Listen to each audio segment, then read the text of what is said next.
Assalamualaikum students, I am Mullah Rakha with Funds Math। बच्चे exercise 3.1 का जो question number 1 से लेके 8 तक हम प्रीवियस वीडियो में सॉल्व कर चुके हैं।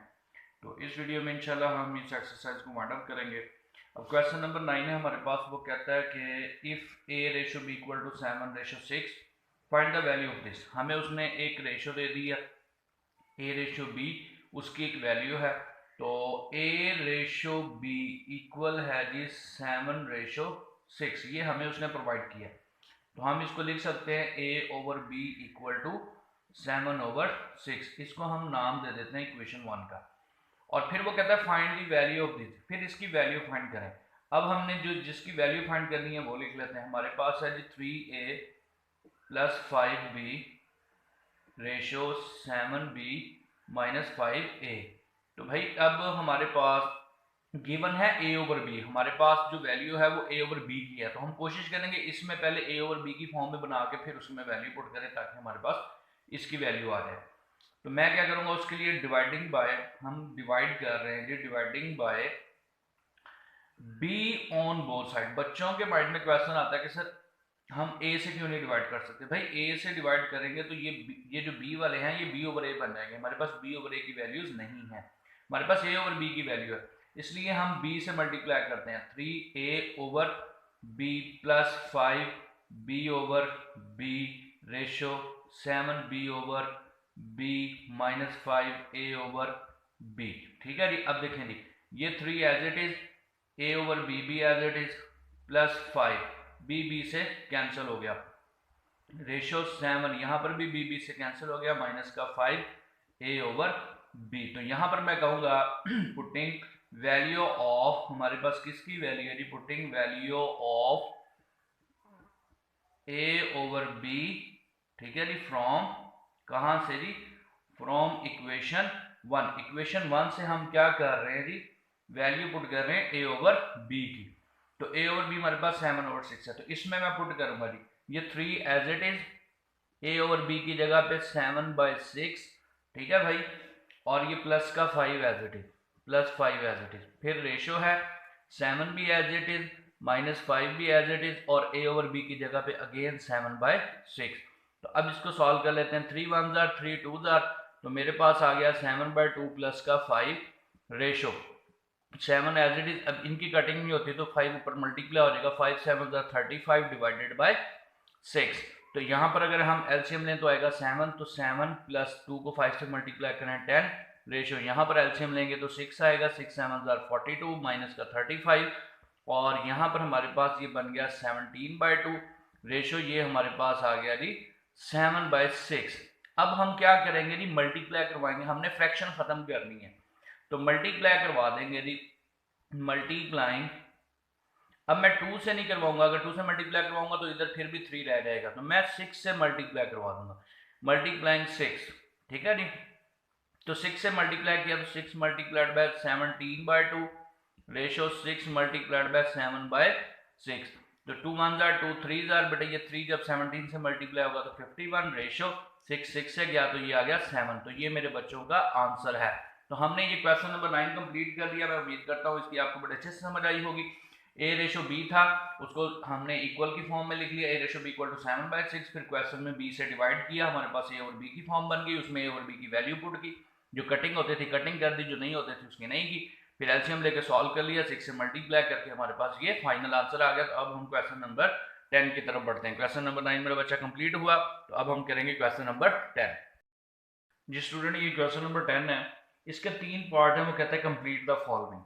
हमने बेसिकली ये हमें गिवन है 24/7। देन वो कहता है फाइंड, आप ऐसे करें कि 4x फाइंड करें। हम क्या करेंगे, ये सिंपल से हैं, ये बेसिकली एमसीक्यूज वगैरह में आ सकते हैं। तो हम क्या कहते हैं, हम कहते हैं dividing by 6 on both side, दोनों तरफ 6 पे डिवाइड करें। तो ये 6 पे जब इसको डिवाइड करेंगे तो ये 4 आ गया डिवाइडेड बाय 7, और जब इसको 6 पे डिवाइड करेंगे तो ऊपर 1 आ गया डिवाइडेड बाय x। अब क्रॉस प्रोडक्ट कर लें, तो x 4 से मल्टीप्लाई हुआ तो 4x, तो 7 1 से मल्टीप्लाई हुआ तो 7, तो 4x इक्वल टू क्या आ गया 7। तो यहाँ पर हम कहेंगे भाई 4x इक्वल टू 7। तो ये हमने फर्स्ट फाइंड कर लिया। सिमिलरली इसमें देखें जी, दोनों 5 और 15, 5 के टेबल पे डिवाइड होते हैं, हम कहेंगे जी dividing by 5 on both side, दोनों को 5 से डिवाइड करते हैं। तो 5 1 जार, तो 1a मतलब कि a ही रह गया, divided by 3x equal to 5 3 जार 15 होता है, और साथ में क्या है जी b डिवाइडेड बाय y।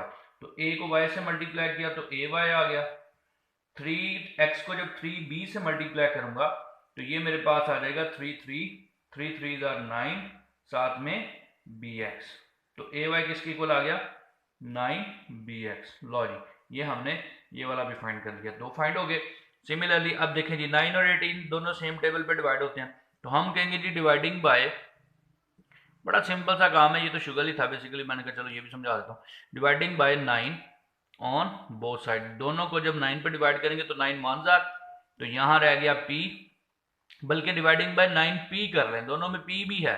लो जी ये काम और आसान हो गया, 9p से डिवाइड करवा दिया जी दोनों को 9p से, तो 9p कैंसिल हो गया बेटा, इसका q रह गया डिवाइडेड बाय 2lm, और ये 9 2 जार 18, p भी गया डिवाइडेड बाय 5m। तो अब ये हमारे पास क्या आ गया जी, अभी हम इसको मजीद सॉल्व कर लेते हैं। अब देखो जी दोनों में अगेन m भी है नीचे, तो अब हम कहेंगे जी मल्टीप्लाइंग, अब देखो p और 9 ऊपर था तो हमने डिवाइड किया था, अब m नीचे है तो अब हम मल्टीप्लाई करेंगे, हम कहेंगे जी multiplying by m on both side. तो जब दोनों तरफ मल्टीप्लाई करवाएंगे m, तो ये बच जाएगा q ओवर 12, ठीक है जी, q ओवर 12, m कैंसिल हो गया, और ये बच जाएगा 2 ओवर 5, इसका भी m कैंसिल हो गया। फॉर एग्जाम्पल अगर मैं करके दिखाऊं तो ये समझ लें यहाँ पर m आ गया तो m से कैंसिल, सिमिलरली इधर भी m आ गया तो m से कैंसिल। तो ये हमारे पास अब 5 और q को आपस में मल्टीप्लाई करें, हमें पता है जब दोनों फ्रैक्शंस में इक्वल आती हैं तो क्रॉस प्रोडक्ट करते हैं, 5 को q से मल्टीप्लाई करेंगे तो 5q इक्वल टू 2 2 जार 4, साथ में l, तो इसकी 5q की वैल्यू हमारे पास क्या आ गई 4l। तो ये इस तरह से हमने ये देखें जी 4x की वैल्यू भी फाइंड कर ली, ठीक है, 4x हमने फाइंड करना था, ay की भी फाइंड कर ली हमने, ay फाइंड करना था, और 5q की भी फाइंड कर ली हमने, 5q फाइंड करना था। तो इस तरह से हमारा क्वेश्चन नंबर 10 जो है मेरे बच्चा कंप्लीट हुआ। तो अब हम इस एक्सरसाइज का लास्ट क्वेश्चन, जिसके 2-3 पार्ट है, इंपॉर्टेंट है और शॉर्ट में भी आते हैं, और उनमें से एक पार्ट लॉन्ग में भी आ जाता है, मैं आपको बताता हूँ कौन सा लॉन्ग में भी आ जाता है। तो वो सॉल्व करते हैं क्वेश्चन नंबर 11, और उसके बाद हमारी एक्सरसाइज कंप्लीट हो जाएगी। तो क्वेश्चन नंबर 11 स्टार्ट करते हैं जी स्टूडेंट। ये मैंने क्वेश्चन नंबर जो है बेसिकली हमारे पास जो क्वेश्चन है 11, उसका मैंने आपके पास फर्स्ट एंड सेकंड पार्ट लिख दिया। फर्स्ट पार्ट जो है और सेकंड पार्ट, ये इस क्वेश्चन के बेसिकली 5 पार्ट्स हैं टोटल, फर्स्ट और सेकंड पार्ट थोड़े से छोटे हैं तो मैंने इसलिए इनको एक साथ लिख दिया। अब फर्स्ट पार्ट सॉल्व करते हैं। अच्छा, मैंने आपको इंट्रोडक्शन में बताया था, मेरी फर्स्ट वीडियो है इंट्रोडक्शन वाली, ये लेक्चर 2 है, वो लेक्चर 1 है, कि हमारे पास जो ये दरमियान वाली, मतलब ये बेसिकली 3x - 2 रेशो 4, दो वैल्यूज ये हैं, दरमियान में प्रोपोर्शन है 2x + 3, फिर रेशो 7, दो वैल्यूज ये हैं। तो मैंने आपको बताया था कि ये जो दरमियान वाली वैल्यूज होती हैं इनको हम कहते हैं मीन, क्या कहते हैं मीन, और ये जो कॉर्नर्स वाली हैं, कॉर्नर्स वाली, इनको हम कहते हैं एक्सट्रीम, क्या कहते हैं जी एक्सट्रीम। तो जब इस तरह से क्वेश्चन आ रहे हैं और आपको वो find the value of x, तो फिर आपने करना क्या होता है, आपके पास मीन मतलब कि हमारे पास 4 × 2x + 3 मीन का प्रोडक्ट आपने इक्वल रखना होता है एक्सट्रीम के प्रोडक्ट के। एक्सट्रीम में क्या है 7 × 3x - 2 लॉजिक। और फिर उसके बाद बड़ा आसान है जी, बड़ा सिंपल सा काम बन गया है, इसको अब हम सॉल्व कर लेंगे। अब फॉर एग्जांपल 4 2 जार 8x + 4 3 जार 12 इक्वल टू 7 3 जार 21, साथ में x माइनस का 14। तो अब हम करेंगे क्या, कांस्टेंट एक साइड पे, ये 12 इधर है, 14 इधर आके प्लस का 14 हो जाएगा, उधर 21x है, 8x उधर जाके माइनस का 8x हो जाएगा, 12 और 14 ये हमारे पास 26 आ गए जी।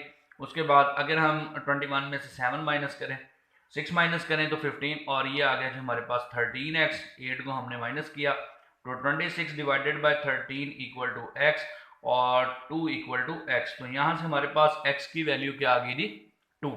उसी तरह से अब इसमें भी वही काम करेंगे, मीन का प्रोडक्ट लेंगे और एक्सट्रीम का प्रोडक्ट लेंगे। मीन एक्सट्रीम वाली पहले लिख लेता हूँ, 3x - 1 डिवाइडेड बाय 7, तो यहाँ पर इसके साथ मल्टीप्लाई होगा 7/5, और इक्वल टू, और ये मेरे पास 3/5, ये मल्टीप्लाई होगा 2x/, 3 से लॉजिक। अब इनको हम आपस में मल्टीप्लाई कर देते हैं। कैंसलेशन देखें जी, हमारे पास कोई कैंसलेशन होती है जी, ये 7 7 से कैंसिल हो गया, इसका 3x माइनस 1 रह गया और इसका नीचे 5 रह गया, इक्वल टू यहाँ पर 3 3 से कैंसिल हो गया, उधर मेरा बेटा 2x रह गया ऊपर और नीचे रह गया 5। अब देखिए दोनों के नीचे 5 है, तो हम क्या करें जी, हम कहते हैं जी multiplying by 5 on both side. 5 से दोनों तरफ मल्टीप्लाई करेंगे तो नीचे वाला 5 कैंसिल हो जाएगा, तो हमारे पास आ गया 3x minus 1 equal to 2x। अब ये 3x इधर ही रहने दें, 2x को इधर ले आएंगे तो माइनस का 2x और ये 1 उधर जाके प्लस का 1, 3x में से 2x माइनस किया तो x रह गया विच इज इक्वल टू 1। तो यहाँ से हमने ये क्वेश्चन नंबर 5 का जो है क्वेश्चन नंबर 11 का पार्ट नंबर 2 भी सॉल्व कर लिया। दोनों में x फाइंड करना था और हमने दोनों में x फाइंड कर दिया, तो ये हमारे 2 पार्ट कंप्लीट हो गए। अब हम क्वेश्चन नंबर 11 का स्टार्ट करते हैं पार्ट नंबर 3। पार्ट नंबर 3 है, बिल्कुल उसी तरह इसको भी हम सॉल्व करते हैं। इसमें भी हम मीन का प्रोडक्ट लेंगे और एक्सट्रीम का। मीन आपको पता है, मीन की वैल्यू ये दो है, ये दो मीन है, तो पहले इनको लिख लेता हूँ 5 डिवाइडेड बाय x माइनस 1 और साथ में है जी x माइनस 1 डिवाइडेड बाय 3, ये मीन का प्रोडक्ट इक्वल टू, अभी आपको पता है कि ये दो वैल्यूज एक्सट्रीम की हैं, तो एक्सट्रीम का प्रोडक्ट लेंगे x minus 3 divided bye 2 into 4 over x plus का 4। लो मेरा बच्चा, अब इसमें देखें नहीं कोई कैंसिलेशन होती है, बिल्कुल होती है, x माइनस 1 से गया तो ये बच गया 5 बाय 3 इक्वल टू 2 1 जार 2 2 2 जार 4, तो ये ऊपर रह गया जी 2 into X minus 3 divided by x plus का 4। अब हम करेंगे क्या, अब इनका भी क्रॉस प्रोडक्ट ले लेते हैं, तो 5 से मल्टीप्लाई होगा x प्लस 4 इक्वल टू 3 2 जार 6 और वो अंदर मल्टीप्लाई हो रहा है x माइनस 3 के साथ, तो 5 को अंदर मल्टीप्लाई करेंगे 5x प्लस का 20 इक्वल टू 6x माइनस का 18। तो यहाँ से मेरा बेटा हम क्या करते हैं जी, ये 20 इधर ही रहने दें और 18 को इधर ला के प्लस कर देते हैं, प्लस का 18 which is equal to 6x minus का 5x। तो इनको ऐड किया तो मेरा पुत्र 48 और ये 6x में से 5x माइनस किया तो हमारे पास 1x रह गया। तो ये हमने क्या कर लिया जी, पार्ट नंबर 3 भी सॉल्व कर लिया। अब हम लिखते हैं इसका पार्ट नंबर 4। इसका ये जो पार्ट नंबर 4 है ये इंपॉर्टेंट फॉर लॉन्ग है, ये लॉन्ग में भी आता है पेपर में और ये थोड़ा लेंथी भी है। तो काम इसमें भी वही है कि हम मीन का प्रोडक्ट लेंगे और एक्सट्रीम का प्रोडक्ट लेंगे।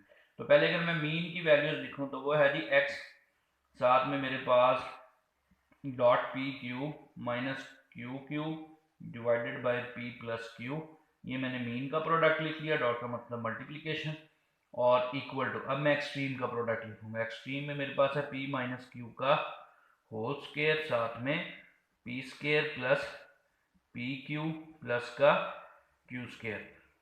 लो मेरा बच्चा, ये हमने जस्ट अभी तक क्या किया, मीन का प्रोडक्ट और साथ में एक्सट्रीम का प्रोडक्ट इक्वल रख लिया।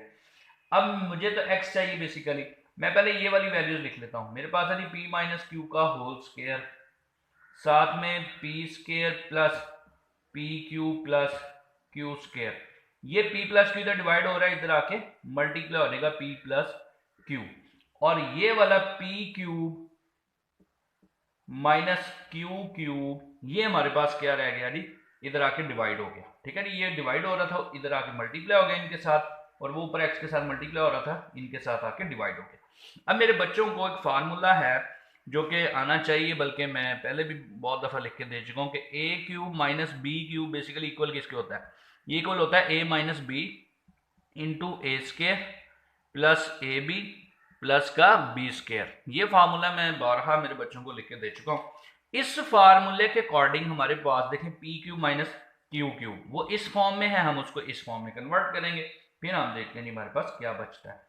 तो x equal to P minus Q का whole square P square plus P Q plus Q square साथ में है p प्लस क्यू, ये मैंने ऊपर वाली सारी वैल्यूज एज इट इज लिख ली, और इसको अब मैं फार्मूला ओपन करके इस फॉर्म में लिखता हूं। तो ये मेरे पास आ जाएगा p minus Q P square plus P Q plus Q square इस फॉर्म में। ठीक है जी, ए बी की जगह पे पी क्यू।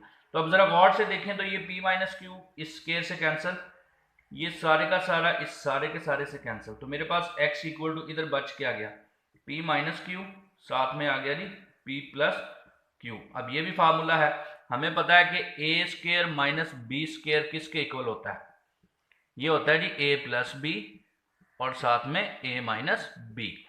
तो इस फार्मूले के अकॉर्डिंग मेरे पास ये p minus Q P plus Q की फॉर्म में है, तो ये आ जाएगा x equal to P square minus Q square. तो ये हमने मेरा बच्चा x फाइंड कर लिया। तो ये हमने क्वेश्चन नंबर 11 का पार्ट नंबर 4 जो है वो कंप्लीट कर लिया। तो इस क्वेश्चन का हमारा लास्ट पार्ट रह गया पार्ट नंबर 5, तो उसके साथ फिर हम एक्सरसाइज वाइंड अप करते हैं। तो पहले मैं लिख लूँ पार्ट नंबर 5। बच्चों ये मैंने पार्ट नंबर 5 लिख लिया है, इसको भी सॉल्व करते हैं बिल्कुल उसी तरीके से। अच्छा इसको पहले हम क्या करें, अच्छा या तो मीन मल्टीप्लिकेशन एक्सट्रीम इस तरीके से करें, इसी से करते हैं।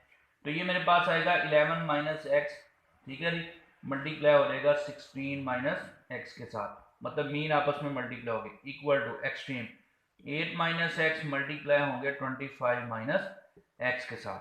चलो जी अब हम इनको क्या करते हैं जी, सिंपली मल्टीप्लाई कर देते हैं। बेटा 11 को अगर मैं 16 से मल्टीप्लाई करूं तो हमारे पास आता है 176। आप कैलकुलेटर अपने पास रख सकते हैं।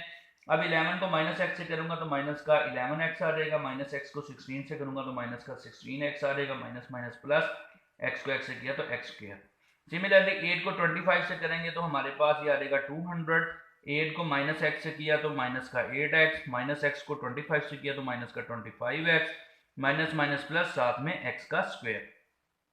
अब हमारे पास देखें जी बड़ी वैल्यूज ये बन रही हैं, तो हम क्या करेंगे, छोटी वैल्यूज को उधर लेके जाएंगे, लेकिन पहले इनको इधर ही सिंप्लीफाई कर लें। 176 माइनस का 16 को बेटा जब 11 के साथ हमने माइनस ऐड करना है तो ये हमारे पास बन जाएगा माइनस का 27x, साथ में प्लस का एक्स स्क्वायर और इक्वल टू 200।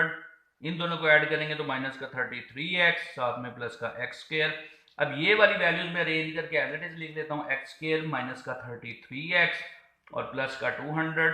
इन वैल्यूज को उनकी तरफ लेके जाऊंगा, इनके साथ लिखूंगा तो बेटा इनके साइन चेंज हो जाएंगे, माइनस का एक्स स्क्वायर प्लस का 27x और माइनस का 176 विच इज इक्वल टू 0। तो बच्चा एक्स स्क्वायर से क्या हो गया, कैंसिल हो गया, ठीक हो गया जी। अब 27 प्लस का है और ये माइनस का 33x है, तो मेरे पास बच गया माइनस का 6x और 200 में से 176 को अगर हम माइनस करें तो ये हमारे पास क्या आ जाएगा, ये आ जाएगा जी 200 में से 176 तो प्लस का 24 विच इज इक्वल टू 0। तो माइनस का 6x इक्वल टू माइनस का 24, क्योंकि हमें तो x चाहिए तो ये माइनस 6x के साथ मल्टीप्लाई हो रहा है, उधर जाके डिवाइड हो जाएगा, माइनस 24 डिवाइडेड बाय माइनस 6। तो x इक्वल टू पुत्र माइनस माइनस से गया 6 1 जार 6 4 जार, तो हमारे पास बच क्या गया 4।